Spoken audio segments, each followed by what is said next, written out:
Okay, folks, as promised, Do the Right Thing, Mike's Instant Movie Review. Now, obviously, the movie came out in 1989. It's unbelievable that this movie that came out in 1989, so you have to think that the way the movies, take, probably 87, 88, the latest that Spike Lee started working on this movie. I don't know the exact dates, or and I know he had done She's Gotta Have It before this, but for a lot of people, Do the Right Thing was the time that Spike Lee, got on the map as far as being a filmmaker. And what a powerhouse of a movie. This is 2021, and I just saw this in the theater as a comeback classic. And it was nice to see other people in the movie theater today. It's a sunny day. It's hot. For me, that's a good reason to go to see a movie. But when you go to see, I guess spoilers, if you've never seen this movie, I would recommend seeing it immediately or as soon as possible. It feels, one thing I was feeling as I was watching this movie, it feels like it was shot yesterday, like filmed yesterday. And I mean in the current political environment. And you think about all the things that have changed. I mean, at the time this movie was filmed, I'm assuming George Bush, the original George Bush, not the second George Bush, the original George Bush was president. We were not even with Bill Clinton as president yet, let alone Barack Obama. And it's funny that some things in this movie are mentioned. Mike Tyson's mentioned several times. The guys are talking about fighting Mike Tyson, and there's a Mike Tyson mural. Reverend Al Sharpton's mentioned. Donald Trump's even mentioned. Some of these things are still in the daily water cooler conversations of our lives, but here they all are in this movie released in 1989. So, I mean, that's before the internet, okay? It's before a lot of things. Before anyone had heard of Kurt Cobain or Nirvana or Pearl Jam or whatever. This movie was here. And to me, that's just amazing. Powerhouse cast. Obviously, some of these people had big careers or working actor careers. Some of them not so much, but this movie spurred them on. Watching this movie, I was wondering, man, whatever happened to Radio Raheem anyway? And can I go to eBay and get some of those love-hate knuckles, or one of those big, we used to call them ghetto blasters, the big radio that Radio Raheem's carrying around. I came into the movie today a couple of minutes late. Just unexpected traffic here today, and so I got it in right when Mookie, played by Spike Lee himself, is trying to wake up his sister. Special credit, bonus credit to Spike as an actor, director, producer, writer. Acting in this movie, he does a pretty damn good job. I mean, I guess you'd call him the central character, but it's kind of an ensemble piece. But I guess if there was a central character, it's Mookie, as Spike Lee, and he's directing and producing and doing a pretty damn good job as an actor. I also wondered whatever happened to the young lady that played his sister. Kind of a moment in this movie I forgot about. Sal kind of has eyes for Mookie's sister. I forgot all about that. Forgot about a lot of stuff in this movie, to be honest with you. Robin Harris, a gentleman who passed away way too soon, is in this movie. Comedian, actor. A character, ML. I forgot about ML. There was a guy in my high school that I went to high school with that his nickname was ML, or his real name was ML, and I remember saying, what does the ML stand for? Many losses, which he did not appreciate.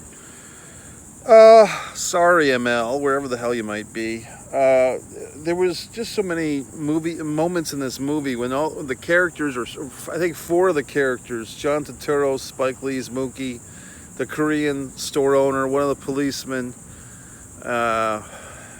somebody else, I believe. They all do these straight to camera swearings, ethnic insults I don't think it's a controversial moment,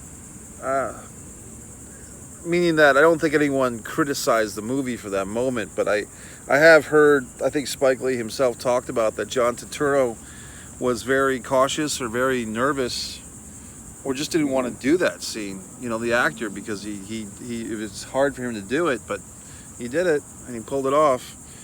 Intensity. And I forgot that at the end of that montage, you have Samuel Jackson as the DJ telling everybody to chill out. I'm telling you, this movie, Do the Right Thing, it feels very present, and in many ways, it feels more 2021 to a lot of people, I bet, than it does 1989. A lot of people that maybe were hidden or not privy to the racial intensities, nuances, inner workings of environments like this in New York City. People that were shielded or shied away from it or protected. More now in 2021 with you see, spoiler, you see Radio Raheem getting taken away at the end of the movie. How can you not think of George Floyd? And there was another situation, I think in Baltimore. Sorry, I'm getting the names. I can't remember all the names of people.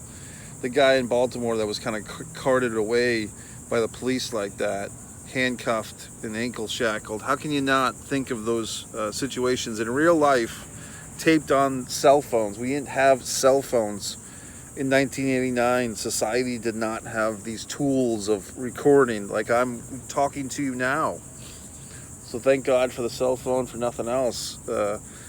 For subscribe to Mike Messier YouTube channel. But things have changed, but things haven't changed. There's a moment in this goddamn movie, Do the Right Thing, where the police officers are driving by and they're looking at the three African American gentlemen, ML, the Robin Harris character, and the other one, and they're just kind of having this tense stare down. And it's just, you can just feel the emotions and the history between these characters. And, come to find out, my friend there in Texas, Jamie Reborn, has informed me that the police were originally used or employed as runaway slave traffickers or runaway slave catchers. So all these things of our society, we like to wrap ourselves in Mary Lou Retton and the flag and American Pie and all these things we grew up with, and I don't shit on that either, but there is another side, or many sides to the same story of the story that is America, and can we hold on to this thing, and are people willing to do what it takes to stay together? These answers I don't have, but these questions I do. So when you see a movie like this, and also just as a cinematic expression, or there was a controversy at the time, this movie was not nominated for an Oscar award for Best Picture. There was another movie that year, Glory, that was also not nominated, and I'm trying to remember if this was the year that Driving Miss Daisy won, which, Jessica Tandy and Morgan Freeman and Dan Aykroyd, not their fault. They're just trying to make a fucking movie themselves, but a movie that had a much benign take on racial relations or on people relations. This movie, Do the Right Thing, just really cut through all the crap. So, and going into this movie today, I really was looking forward to it. I revolved my half of my day around it. I saw that it popped up at the EAMC. Once again, I encourage everyone, no matter where you are, check your local listings. If you have to wear a mask, if you have to, do something to get in the movie theater, please do, because I'd hate to come back 5 years from now and say, oh, gee whiz, wasn't it fun when we used to have these things called movie theaters, but people stopped going to the movie theaters, so now we don't have them. So that is something you can do, folks. And a lot of the people always say, oh, the movies are too expensive. Well, if you look now, because of companies like Movie Pass that have come and gone, most theaters now, AMC, Regal Cinema, others, have these subscription deals where you can pay 20 bucks a month about and see as many movies as you can handle. Trust me. So there's no excuse to not go see the movies, or you'll sit there and you'll Netflix and chill, or you'll Hulu bang yourself at night. But why don't you come out to the theater? We're waiting for you. So I was looking forward to this movie. I got myself kind of into it, worked up for it, and I was a little pissed at myself that I got in there a couple minutes late. Not too late. I'm sorry to Rosie Perez. I missed her big dance number at the beginning. Rosie Perez, I mean, so many people in this movie. I'm totally forgetting people left and right. Martin Lawrence, I forgot he was in this movie. A young Martin Lawrence. Somebody driving in with their car smashed up. So even someone with their car smashed up is coming to see a movie today. So there you go. I advocate for this film. I enjoy it.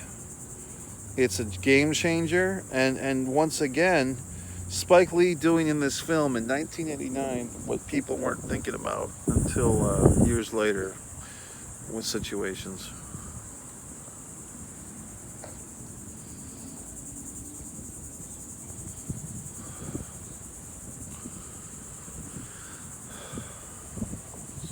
So there you have it, folks. So this is, what's today? June 18th. You can always, if you're really into a cinematic mode, you can watch Mike's original films, Blood Sugar Sedace, The Impeccable, Disregard the Vampire, Mike Messier documentary, So You're the Guy. It's a short film. Marriage is Bliss, an underrated Mike Messier film, is here. Marriage is Bliss. Takes place in the Reagan era, 1980s, with an African-American power political couple, played by my friends Jose Gonzalez and Lenisha Edmonds Wood, which I directed and wrote. All these wonderful things. You can see them all right here on Subscribe to Mike Messier YouTube channel, the Pro Wrestling Rants, and so forth. It's a hot day, and I'm going to hang up now. So I hope you will go see, however you do it, even if you watch it on the small screen, on your computer, on your phone. I do advocate for Do the Right Thing, Spike Lee movie.